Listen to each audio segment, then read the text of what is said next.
Good morning. On our weekly question, the question this week is auction estimates. What are they? What do they mean? Are they important? What exactly is the purpose and meaning of an auction estimate? My name is Jason Roski. I'm the owner of the KC Auction and Appraisal Company here in Kansas City, Missouri. Thank you so much for tuning in. I want to go ahead and share this on my page real quick if I can get it to show up here on my Facebook page. All right, there we are. Can we like it and share it? And if you're watching this, I ask you to do the same thing.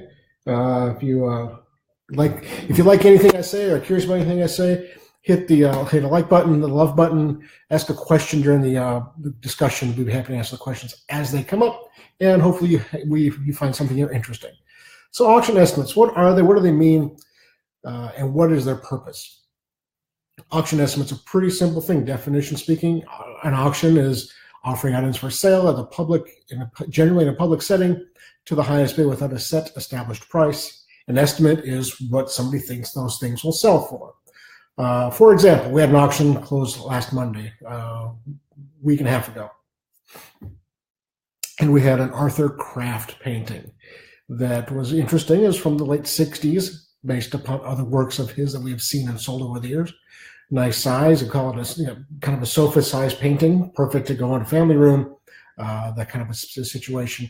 Great colors, lots of activity, lots of energy, lots of excitement to the painting. And we looked at the historical records for Kraft. We looked at what we have sold his works for in the past, talked to the consignor and said, we think it's probably going to sell for $800 to $1,000, maybe $1,200 or $1,500 on a really good day. If a couple of people really like it, at that point, they're looking at comparing it to other pieces similar in the marketplace. Well, on the morning of the auction, our auctions are online for 2 weeks, pre-bidding, absentee type bidding happening before the auction happens. It was already at $1,000. It had an opening bid of $5. It got to $1,000 that morning. We were all pretty happy with that, excited about it, because usually there's activity at the end.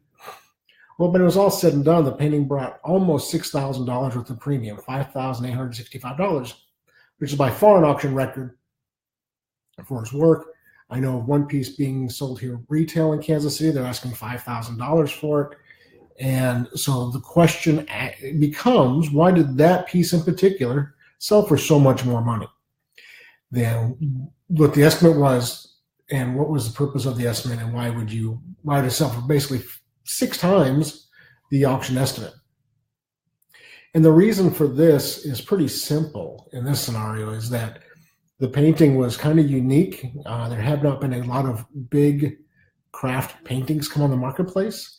There are a lot of small works by him, and a lot of Arthur created art for a long time, and his work varies in quality. Some of his pieces are really well done and really finished, have a lot of vision to them, a lot of interest, display well, great color structure, the whole 9 yards.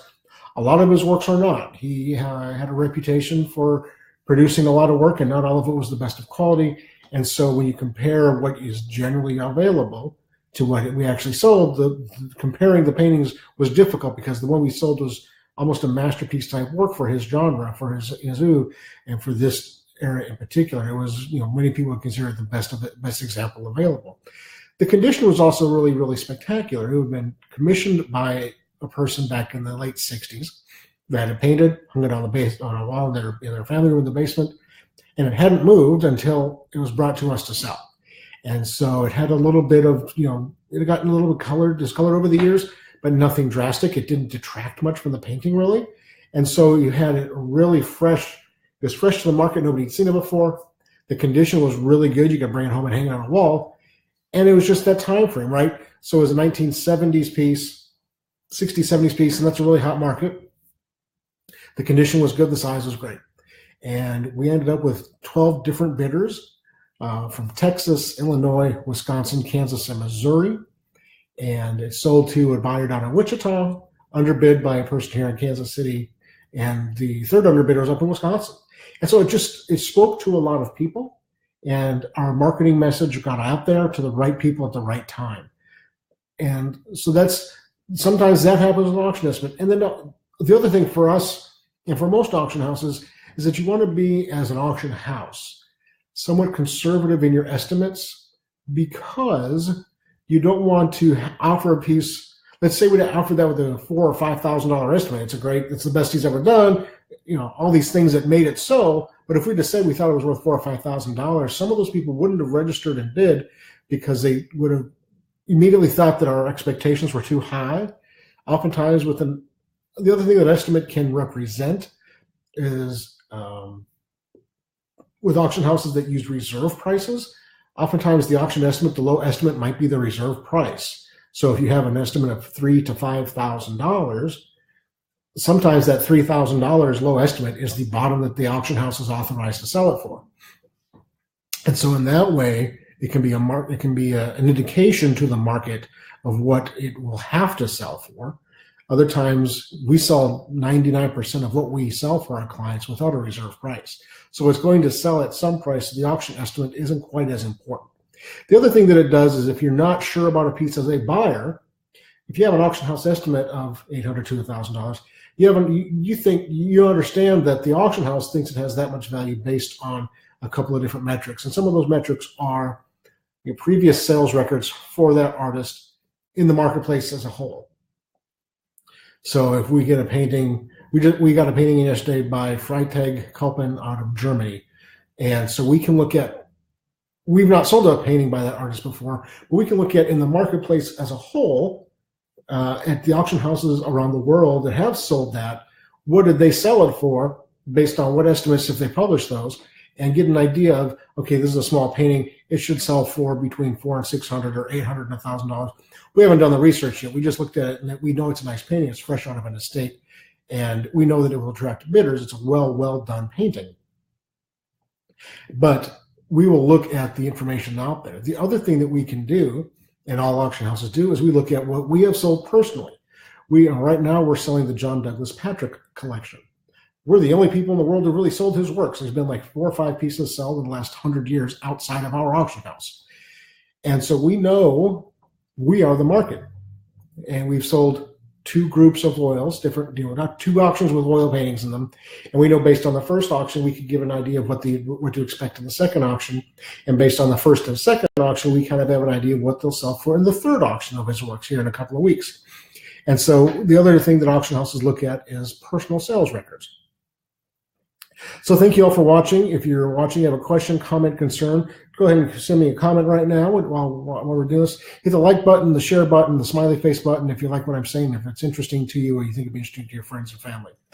Outside of our company, there's been a couple of pretty interesting art estimate news stories in the media the last year or so. One of them was, of course, the Salvator Mundi that sold at Christie's a couple of months ago. They estimated that at $100 million. It sold for $450 million. And the reason was there was just nothing to compare it to. And the last painting of Rembrandt's that sold before that, I think, was in the $11 million range, 20 years ago. This one was fresh to the market, has a bit of a clouded history, but it was, obviously several people thought it was original and really the only opportunity today or ever to purchase it.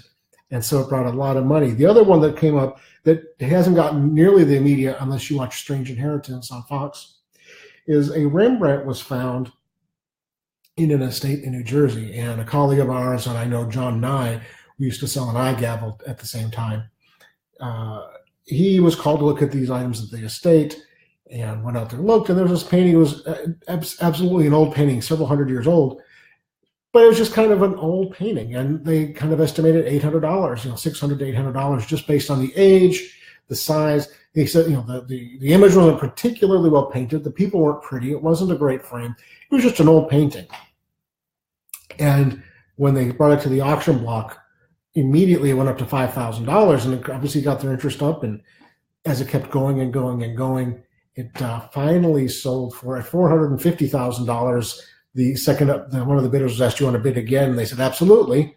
And they continued to bid and continued to bid up to the final sale price was $1.1 million. And of course, everybody was stunned, and there was a lot of, congratulations in the room. But the buyer at that point told the person on the phone, because Nye is in New Jersey, and one bidder was in France, and one was in Germany. And the bidder at the end told the woman on the phone, it's a Rembrandt. It was a long-lost Rembrandt, and he'd been looking for it for 40 years, and he had found it. and the other person. So obviously they had two people in the world who found it, and they both had the pocketbooks and the wherewithal to take a shot at it. But the auction estimate was $800 and sold for $1.1 million. And it's easy to say that John didn't know what he was doing. None of us would, right? That is such a rarefied air that there's no way to know that in the general parlance unless you're the world's infinite expert on it. And that's the concern we all have as auction houses and as auctioneers is, what if we get that piece? And there's just sometimes it slips through the cracks. But with marketing today, with online reach that we have, hopefully you mitigate that exposure and that risk. And I think the craft painting we just sold clearly illustrates that. What other comments do we have about the auction estimate? I'm just looking at my notes here. One of the other things that we use it for as an auction house is post-auction. Obviously, if we estimate a piece at $800 to $1,000 and it brings $5,000, $6,000, that's a pretty good story. That gets a lot of excitement in the press. So what does it mean if you're a buyer and you want that? You're like, I'll pay $1,000 for it, but it brings $5,000, $6,000. Then does it upset you? Does it make the auction house look bad? Generally speaking, not. We've not found that to be the case. Of course, people are disappointed when they're not the high bidder on something they really want, but most people understand that an estimate is just a basic understanding of the marketplace and a way to express that there is some interest in a piece to the market before it hits the block. I'm going to wrap it up here in just a minute. Thank you all for watching. Hey, Jeremiah, thanks for watching. I haven't seen you for a while. Hope things are going well in your world. If you have any questions, please post them now. We'd love to answer those questions for you during the video. Or if you want to send us a private message at any time, we're happy to answer those. Give us a phone call at 816-283-3633. Visit our website, kcauctioncompany.com. Or you can send us an email with questions, info@kcauctioncompany.com. Or send us a private message here on our Facebook page. We check all those areas regularly throughout the day and respond as quickly as possible. So without any further questions, I think we kind of cover the basics of an auction estimate. Is essentially a message from the auction house on what we think it will sell for, but of course we don't know until it actually sells. And as a buyer, it's a good tool to know that there's going to be some interest or what the interest level may be based on what the auction house has historically seen. As a seller, it's a way for you to feel comfortable with your auctioneer. If you have a piece that you think is worth $10,000, I tell you it's going to bring $1,000 to $2,000. There's a disconnect there. You might want to ask why that is. We're having that conversation right now with the gentleman in town who has a painting by an artist whose work hasn't seen the auction market, and it's hard to estimate. And so we're working with that potential client to try and establish give them an idea of why we think it's worth at least this, and answer his questions as to why he thinks it's worth more. And most people obviously think their objects are worth more when they own them, because ownership does affect what your perceived value is. And that doesn't matter if it's art, if it's furniture, if it's real estate, jewelry. When we own something, it has more value to us than if we don't own it, because you take an emotional interest in it, and that affects value. So other than that, I'm going to go ahead and wrap it up. Thank you all for watching. Have a lovely Friday. It's a beautiful day here in Kansas City. It's supposed to be close to 60 degrees. I think we're finally getting to spring. If this continues up, I'll probably be beardless next week. This kind of comes and goes as the season dictates. And I think it's going to I'm going to shave it off here in a few days. Enjoy lunch. Have a great day. And again, if you have any questions, let us know. We'll be happy to talk to you. Thanks. Have a good day.